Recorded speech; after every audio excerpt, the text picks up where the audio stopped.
Hello, voici les pochettes de rangement que je vous propose de réaliser. J'y vois deux avantages. Le premier, un gain de place, puisque j'arrive à faire tenir deux sets de tampons clear dans une seule pochette. Le deuxième, c'est que cette pochette est réutilisable à volonté. Je me suis arrangée pour que l'insert de devant contienne une feuille libre, ce qui fait que je peux changer les sets qui sont dedans, remanier, réorganiser en fonction de mes envies. J'ai pris cette option là parce que il m'arrive de revendre mes sets de tampons et j'ai pas forcément envie de refaire toute la pochette, juste refaire la feuille de devant, ça me convient très bien.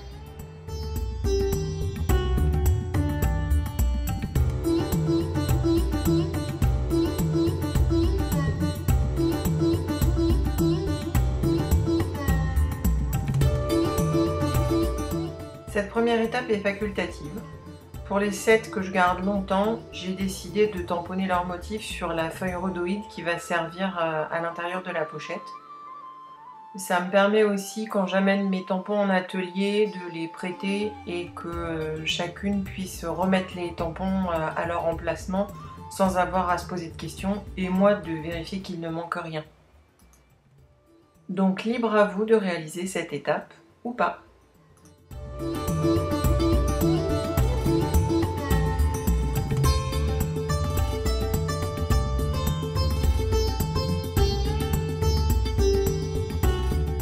La deuxième étape, c'est de tamponner mes motifs sur la feuille qui va servir sur le devant de la pochette.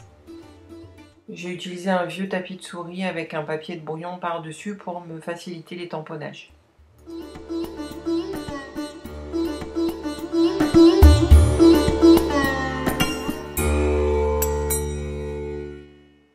La troisième étape, c'est de placer tous vos tampons sur la feuille de rhodoïde, donc de 13,5 par 20,5 cm.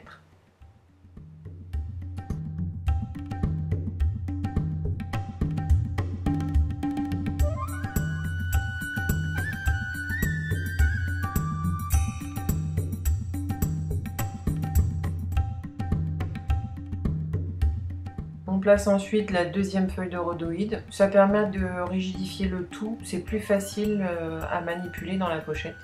Alors j'ai fait le choix aussi d'arrondir les angles, ça c'est facultatif.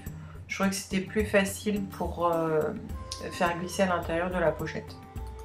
Mais finalement j'ai essayé aussi sans arrondi et ça marche.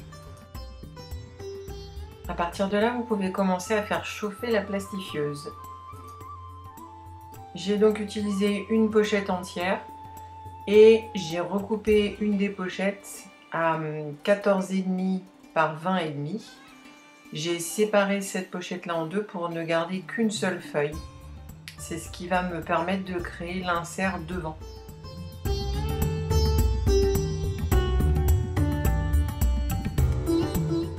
Pour l'étape suivante, on va faire un peu de pliage. Donc, vous allez marquer un pli à 0,7 cm. C'est tout simplement pour qu'il nous reste 29 cm que je sépare en deux, ce qui me fait une pochette à 14,5 de largeur. Donc le petit rabat, je le colle. Il n'y a pas besoin de beaucoup de colle, hein. Le rabat, je le mets vraiment sur l'extérieur. On a besoin de sceller les deux côtés de la pochette pour qu'elle puisse durer dans le temps. Ensuite, je vais prendre la feuille simple que j'avais recoupée à 14,5 par 20,5 que je vais poser sur ma pochette. Donc le rabat que j'ai collé tout à l'heure, il est de l'autre côté. Alors là, faites bien attention à poser la face mat vers vous. On glisse le tout dans la pochette à plastifier format A5. Vérifiez bien les alignements. Il faut qu'il y ait de l'espace de chaque côté pour que ça adhère au moment où on va le placer dans la plastifieuse. J'ai fait le choix de passer l'ensemble 2 fois dans la plastifieuse parce que le tout représente quand même une certaine épaisseur, donc je voulais jouer la sécurité.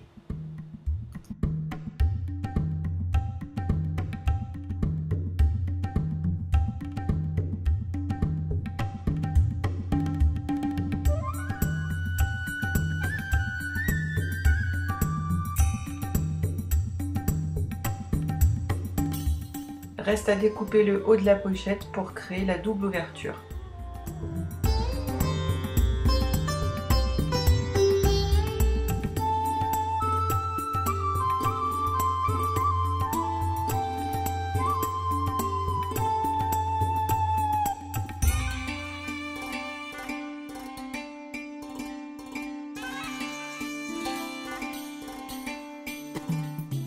Dans l'insert transparent, on glisse la feuille de tamponnage qu'on a fait précédemment et il ne reste plus qu'à glisser la planche de tampon dans la pochette.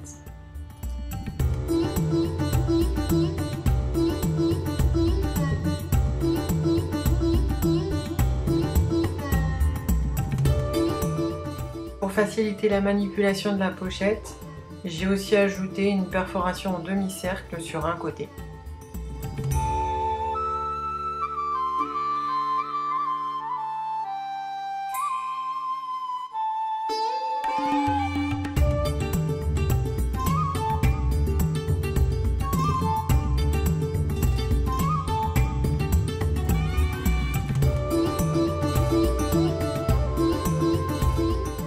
Ce tuto est terminé, j'espère que ça vous sera utile et que ça vous a plu.